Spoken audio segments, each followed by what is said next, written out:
to what a workaholic Joan was. And I think that I admire her so much because I'm very much that way. Yeah.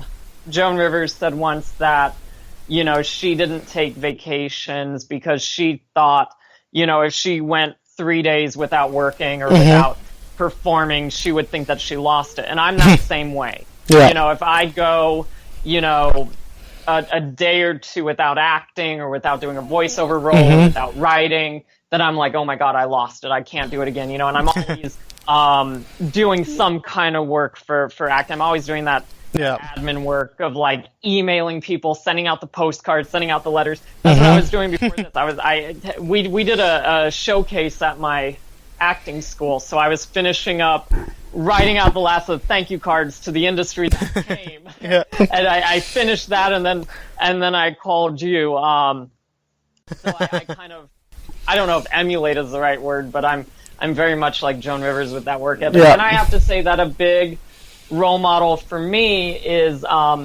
my current acting teacher, Gloria Gifford, just because of what she's done in her career. And she had a lot of obstacles that she had to overcome, and she did. And she had an amazing career. She still has an amazing career. She's had a career for 40 years. Wow. She's still working. Besides teaching, she's still going out on auditions. She's still repped. And just I admire Gloria because of not only the acting that she teaches us and how to be better actors, but she teaches us how to be better people and how to be real people and how to have long careers and how to also do all of the admin and the business side of acting that nobody teaches people how to do.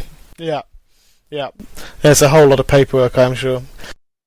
Yeah. And like you say, people ask me if they're like, who's a good acting teacher to go to? And I'm always like, go to Gloria Gifford, go to my teacher, because I've only been with her for about 6 months. I've already seen a tremendous change. And I've had casting directors and, email me after auditions now and being like, just giving me compliments or, I just did a show the other day and I had all these audience members coming up and being like, oh my God, you're so good. What else are you doing? Do you have any other shows coming up? Where do you study? How did you learn that? And I'm just like, Jesus Christ, like, it's a little overwhelming and a little scary because I'm like, okay, this has only been 6 months. What's going to happen, after I've been like a year or 2 years or, but it's exciting too because I can feel that change. Yeah. And it's nice.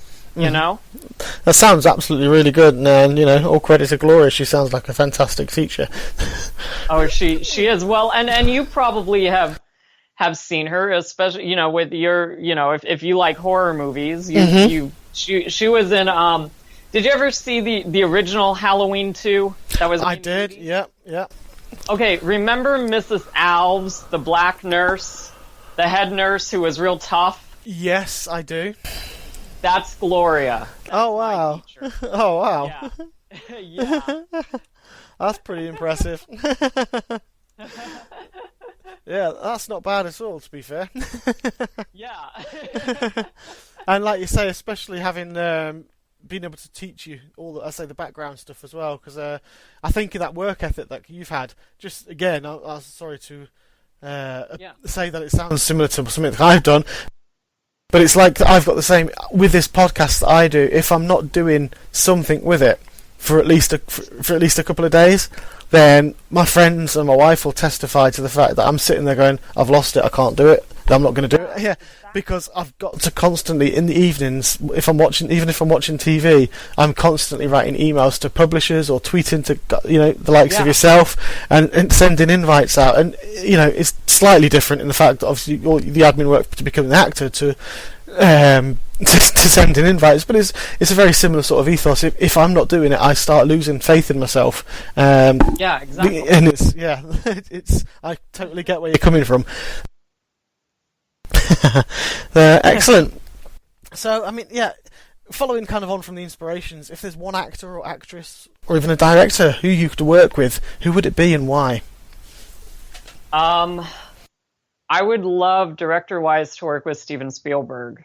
I love his films. Jurassic Park is one of my favorite movies. I think that's number 2 after The Wizard of Oz, and that's another one where I just watch over and over and over, and and Schindler's List and E.T. and he does Jaws. He just does amazing work, and he's a director that he spanned so many genres. Hook. He makes these movies that make you feel, and the performances that he's able to get out of his actors are just amazing. I would love to be directed, just by someone who I consider to be a master. And to be, premier in his directing.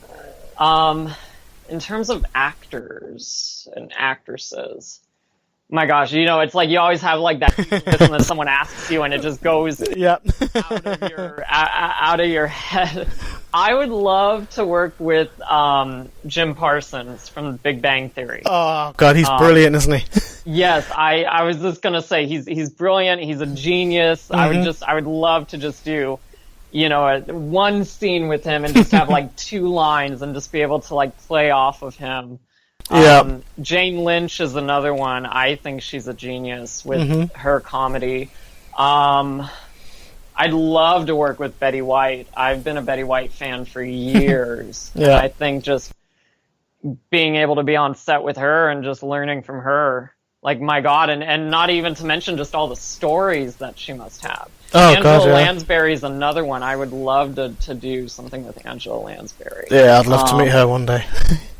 I've got my target list. I've got a list of shows and directors and people that I'm gonna bug with postcards and Christmas cards and all that, just so they know who I am and they'll hire me. So I stopped sending them stuff. Now you know how I get my guests on this show. Right? That's what you gotta do. It is, yeah. Just that, of like, okay, I'll put you on so you stop. Exactly. Was it Eddie McClintock's words to me where he goes, I saw you, he goes, I knew, I loved your tenacity. He said, so I was like, yeah, dog with a bone. That's all it is. Yeah, it's tenacity. Persistence, tenacity, and not giving up. Exactly, passion. You've got to have that passion behind you to carry on and do it. And I think that's something I've discussed it's quite a regular theme, is passion. Because if you don't have that passion, like you've obviously got that passion to push yourself and do that, even in the hard times, to push yourself and work and get forward. If you don't have that passion, you just give up and you'll fall by the wayside. So it's something that's integral to anything in this sort of a career, any career, but especially in this industry. You need that passion because there are so many knockdowns. For every one success, there's about 100, at least 100, usually, which people don't see, which have fallen behind you. So, a lot of people want to work with passionate people because they know that you're going to bring an energy and an excitement to the, to the set, to the stage. So why wouldn't you want to, work with someone who's passionate like you? Exactly. And it makes it better as well because, like you say, when you're on set, that translates through the screen, so that the people actually watching can end up seeing that there's the chemistry is there because everyone's got that passion involved in making something for everybody to watch. Exactly. Excellent. So, I'm going through your IMDb before, and I was looking at some of the little trivia bits as well, and there's some things which surprised me there. Is obviously you're a member of a dance troupe as well called Storm. Are you still a member of that now, or is that? No, that was back in Colorado. Okay. I don't dance as much as I used to, and I miss it. But I don't have the heart and the passion to put all of my time into that like I do for acting. Yeah. So dancing is something like, I can dance a little bit. I have some rhythm. If you hire me for that, I'm teachable with that, but I'm not going to like go to dance auditions or try to do that. Cause I did do that. And when I would get cut or whatever, it didn't bother me. And I remember really when it cemented that it was I was not meant to be a professional dancer and to pursue it like I do acting. Is I actually went to audition to be a backup dancer for Sierra on Okay. a tour that she was doing. Mhm. And I got cut, and I just remember the people in my group that got cut, there would just be these, these guys and these girls that would like fall down to the ground and like be sobbing and hysterical, like you'd think Yeah. their mother just died. Yeah. I remember me thinking, I was like, well, there'll be another audition. Okay, let's see. I wonder where I can go and get something to eat. Like, it didn't crush me. I wasn't heartbroken, and I was like, okay, yeah, I'm not supposed to be pursuing this. This isn't this isn't my Yeah. world, Dancing, it's a paragraph in the memoirs, oh, and then I did this audition for Sierra. Yeah. All right, cool. That's fair enough. That's if it's you've managed to sort of focus that passion on the acting and move on from there. That's pretty good. Cool. When was the last time you played the spoons? Sorry, I told you I'm not going to throw you. I'm going to completely throw you out with that question. No. Probably about a year ago. I had someone who they didn't believe me that I could do it, so I got their spoons and I showed them. And that's funny. I actually, maybe about 4 years ago, I had an audition where I had to bring in a pair of spoons and play them. They were people who could play the spoons. Yeah, so it's like I tell people, any of those weird things that you do that you think no one's going to care about, put it on your resumes, because you never know when they're going to be. I see it all the time. People are like, oh, we need someone who can ride a unicycle. We need someone who can juggle. We need someone who can swallow fire. So it's you never know what casting is looking for. Yeah. There you go, Laura. So I've got a friend who's an actress called Laura Howard, who's an up-and-coming actress, and she's pretty good, and she's actually a professional fire eater as well. So there you go. She does the... Yeah, that fire stuff is really big right now. Even the fire dancers, I see stuff for people like that all the time. All right, cool. I'll pass that on to her. I'm sure she'll be interested to hear. Yeah. Excellent. I've also noticed you were trained in stand-up. I mean, you mentioned it before about being, training in stand-up comedy as well. And it was the late, great Monty Hoffman who trained you in a class as well. How do you find stand-up comedy? I'd never have the guts to get up and do something like that. I did it. This was when I was in Denver, and I was going to college, and everyone was like, "Oh, you should do stand-up," because I would tell these funny stories or whatever. And that's actually what my whole act kind of became, was just me telling stories that I thought was funny. I don't know if anyone else thought that they were funny. But Monty was doing a class at the Denver Center for Performing Arts, and so my mom was like, "Oh, a lot of people have said that you should do stand-up. You're always talking about how, your acting teacher, your directing teacher is like, you should do stand-up." She's like, "Well, they're doing a class. Why don't you go and do it and see it?" So, I did, and Monty taught me a lot. He taught me how to come up with a character, how to have the point of view.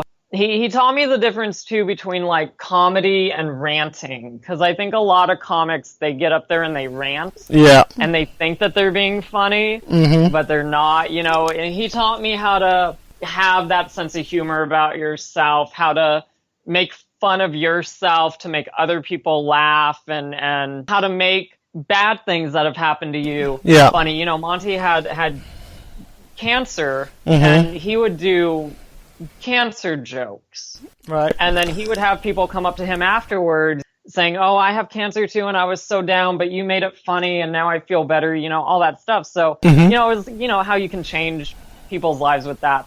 But yeah, Monty was great. He was such a great teacher, such a great sense of humor. Excellent. Yeah, he had great stories too. Yeah, I can imagine. Like I say, I'd never even have the guts to try something like that. It's scary. Even I don't do it that often anymore, but yeah, even every time I do it, I get scared. Yeah. I think everybody does, but it's that nervousness, I think, just kind of shows that you care. Exactly. I mean, I used to do wrestling a couple of years ago at the age of 38. Oh, okay. I took up professional wrestling at the age of 38 to try and get myself a bit fit. And it worked, nice. But I ended up being an announcer in that as well, so I had to go on, I was at the stage, and I think that's where my acting, when, like I said, I've not acted really since I was 18 or 19, and then when I get into